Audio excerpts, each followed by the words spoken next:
Thank you for the introduction, Professor Zeps. My topic is about a microstructure sensitive modeling approach for the fatigue life prediction, considering also the residual stress.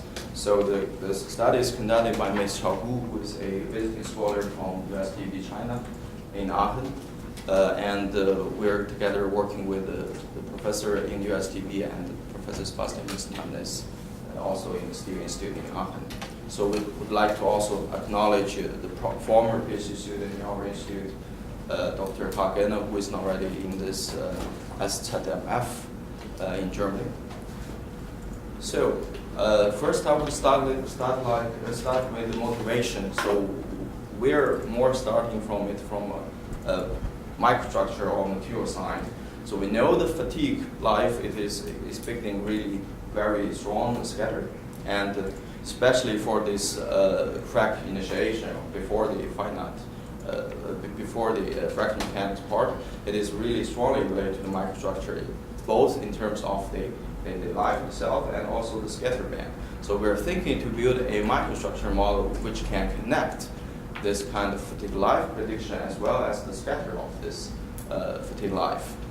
So that's why we came up with this idea to build this connection, and actually we don't want to just build a model for get this scatter, but we want to benefit from it. The main benefits we would have is we can really save a lot of time if this model is validated. First, we know the fatigue experiments for determining one ascent curve would really take a long time. For steels, typically it's probably 2 weeks or even more. But if we use a simulation toolkit like this, it could really dramatically save our time to just 2 days or something.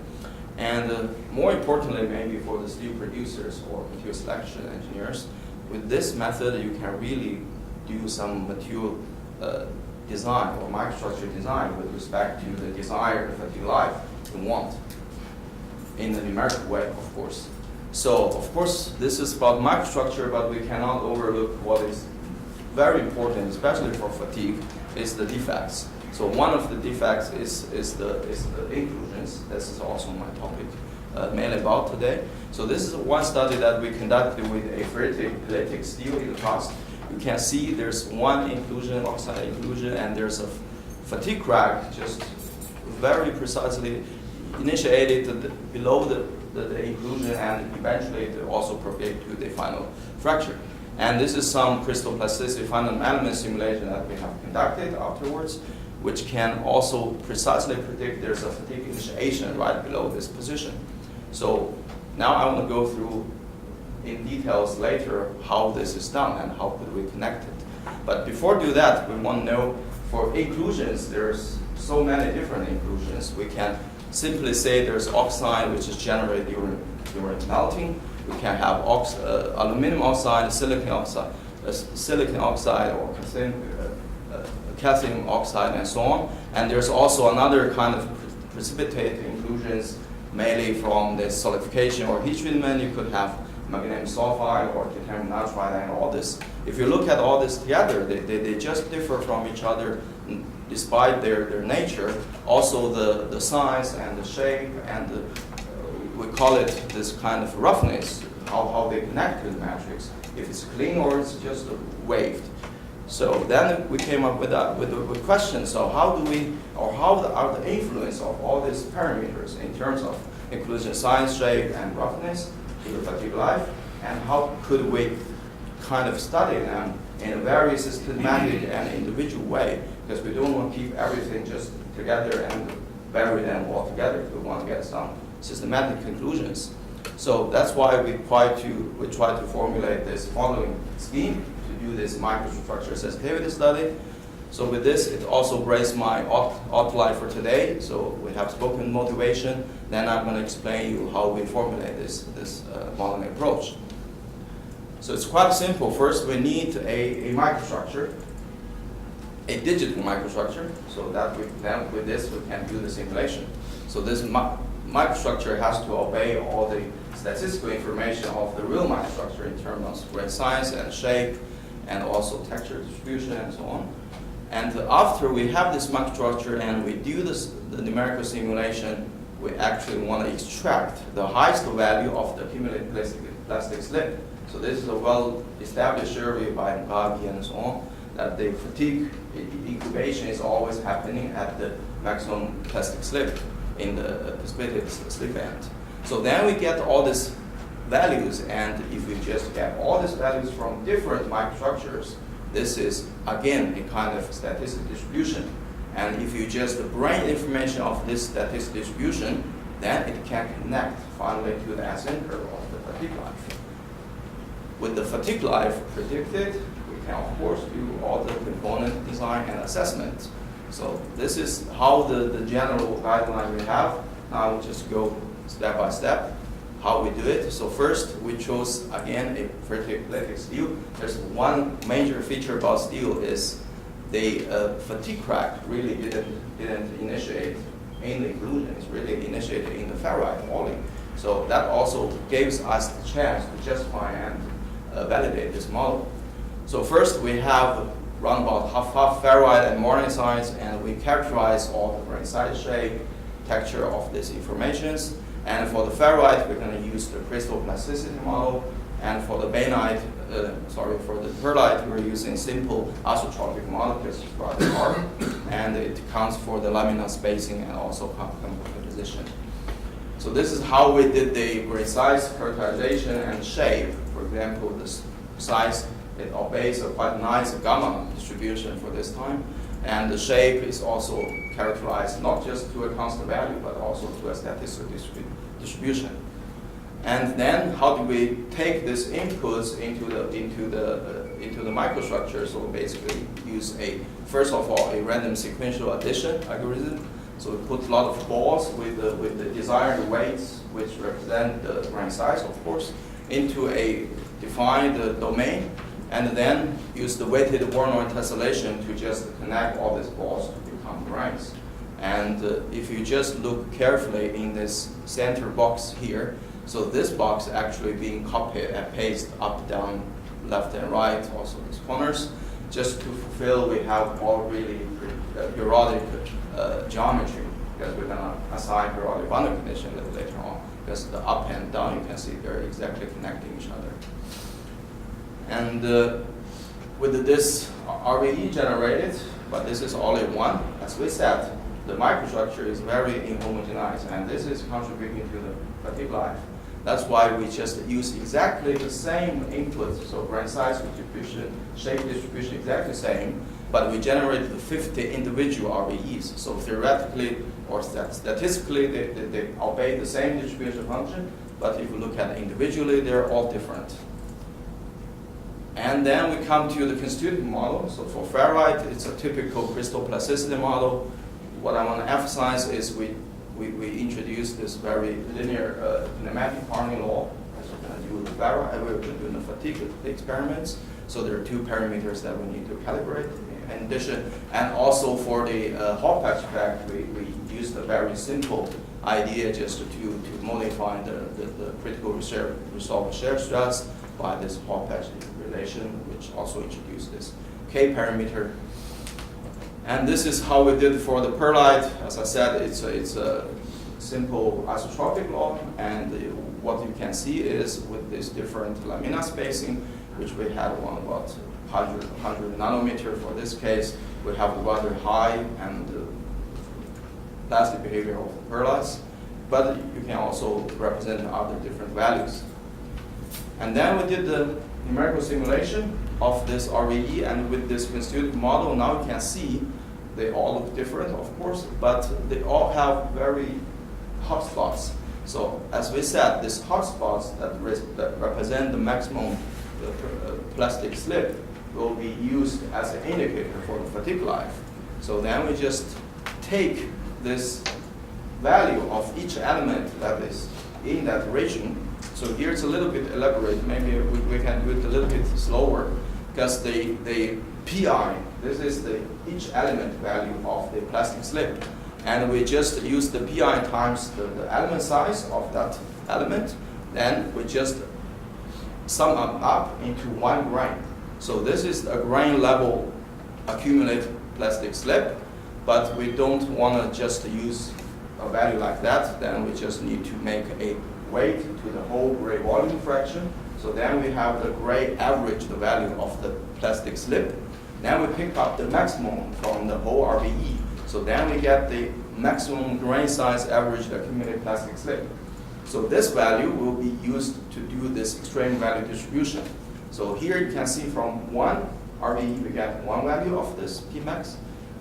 And if we take 50 of them, so we automatically get a distribution function. And this is obviously a extreme value distribution function described like that.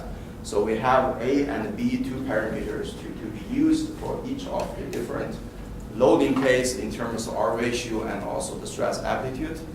Another very important factor is this delta P. This delta P is representing the kind of mean value of this maximum accumulated plastic slip, because we are accumulating all this slip into this 50 different RBEs, and we basically divide it by 50 and also the cycles that we have run. In that case, we have actually 6 cycles. So we're calculating for each cycle how many plastic slip is contributing by the fatigue loading. Because this value is automatically connected to the incubation life, which is shown by Chinoy in this paper. And there's one actually parameter I have to point out is alpha P that we have to calibrate from experiments. And afterwards have this incubation life, and we also have the A and B value from extreme value distribution. We slightly modify the Musiniki equation, and we can finally get our final high cycle fatigue life calculation. Again, there's another parameter called U, mu. This parameter we also need to calibrate. So then I'll show you how we did this. As I said, there are 2 parameters to calibrate. That means we have to have one assay curve actually from experiments. And this is what we have with this, maybe we can go already next, with this R ratio of -1. But then we use this test to calibrate our parameters, and easily we use another set of test with our ratio of -0.1, which didn't use at all for simulation. So we just use it for validation, and you can see it's a quite good correlation is achieved over here. So now I can see the model is established, calibrated, as validated. Now let's say how can we use it to do some microstructure design in terms of inclusions. As we said, inclusions, there's several different features. I categorize them into 3. So first is the size. So we basically assume inclusion is an ellipse, theoretically. So we have A and B for the long and the short axis, and we also have the area of it. And another parameter we want to emphasize is this shape. So we're using this epsilon, because epsilon is characterizing this shape or kind of eccentricity of the ellipse. If it's 0, it's automatically a circle. If it's 1, it's basically becoming a line. And then it's about this roughness. So roughness, as we said, is about the edge connection point of the inclusion to the matrix. So we basically assign a small incubation into this node. It can just deviate from the perfect line into left, right, up and down, four degree of freedoms to do some roughness. So then this is one generated inclusion from this algorithm. If we just make a parametric study of these three parameters, and each of them we gave 2 different options. So automatically we generated 8 sets of parameters. So the first part, if you look at the last column, it's about this 1 micrometer squared small size, and the second 4 is about the bigger size. If you just take a look at this 4 bigger size, you can see in this one category we have the first 2 is about the same size, and both they're perfect in terms of roughness, but it's ellipse and round. And for the second 2, it's with roughness, ellipse, and with roughness, round. If you just compare with what we have seen from LOM, you can see this is one we have round and perfect roughness and with roughness. To the experiments, actually they quite fit to each other. Then we did, okay, now we have to wait a little bit because there's a video. So we did the study about the size effect, for example. So here I'm just taking the size of 4 videos, so I have to hurry up a little bit. But what you can see is it's quite straightforward. We have smaller size, we have bigger fatigue life, yeah, for all the different occasions. Of course, we can also do the shape and so on. I've just jumped out, but there's one thing about this: how do you implement this inclusion? So if you implement it as a void, or you have some property of this inclusion to the matrix. So here, if we do, it has some property and perfectly connecting to the matrix, we would get some inconsistent result in terms of size. This is basically due to we're neglecting the rescue stress introduced by, for example, cooling.